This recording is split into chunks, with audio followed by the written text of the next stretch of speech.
আমরা রয়েছি নিউ টাউনে। রয়েছি নিউ টাউন ইকো পার্ক। এখানে আপনি গাড়ি নিয়ে আসতে পারবেন বা অন্য কিছু করেও আসতে পারেন। গাড়ি আপনি প্রথমেই যদি আপনি ঢোকেন তাহলে গাড়ি পার্কিংয়ের জন্য আপনার 50 টাকা দিতে হবে এবং গাড়ি আপনি ভেতরেই পার্ক করতে পারবেন।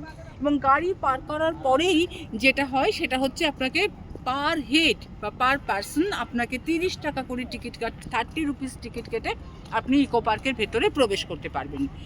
এবং দেখুন এত সুন্দর লাগছে। সন্ধেবেলা আমি রয়েছি ইকো পার্কে, দুপুরের দিকেও আসতে পারি, কিন্তু সন্ধেবেলায় ইকো পার্কে যে এত সুন্দর লাইটিং বা আলোর এত বাহার বা এত সৌন্দর্য সেটা আপনি মিস করবেন। তো সামনেই দেখুন রয়েছে আইফেল টাওয়ার, এটা যেন কি সোলার ডোম, আর সামনে রয়েছে সোলার ডোম, মধ্যিখানে জল রয়েছে। দেখুন আলোগুলো কি সুন্দরভাবে পড়েছে এবং গাছগুলোকে কত সতেজ, কত সুন্দর লাগছে। গাছের ভিতরেও আলো দেওয়া রয়েছে, গাছের ভিতরে সম্ভবত আলো দেওয়া নেই, বাইরের আলোগুলো এমন করে ভিতরেও রয়েছে। বাইরের আলোগুলো এমনভাবে গাছের মধ্যে পড়ছে যে ভীষণ সুন্দর লাগছে। এই গরমের দিনে সন্ধেবেলা এখানে কোনো গরম আপনার অনুভূতি হবে না, গরমের কোনো অনুভূতি আপনি পাবেন না। এত খোলামেলা জায়গা, এত প্রচুর সবুজের সঙ্গে আপনি থাকবেন যে এখানে আপনার গরম আপনি বুঝতে পারবেন না যতই টেম্পারেচার থাকুক। তো খুব সুন্দর লাগছে, খুব ভালো লাগছে।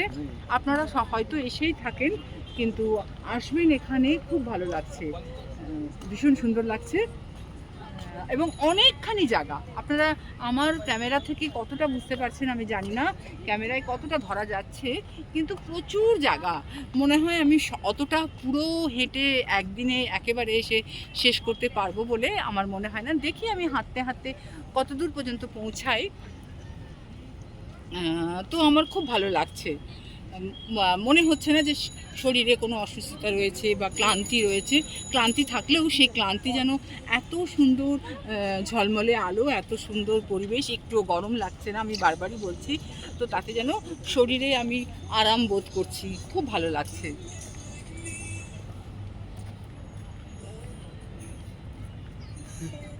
তো কলকাতার বুকে এতখানি জায়গা জুড়ে এই ইকো পার্ক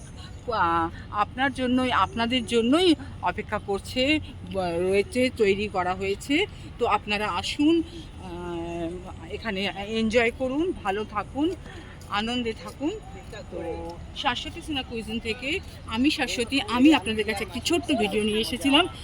তো সকলের শুভকামনায় আজকের ভিডিও শেষ করছি।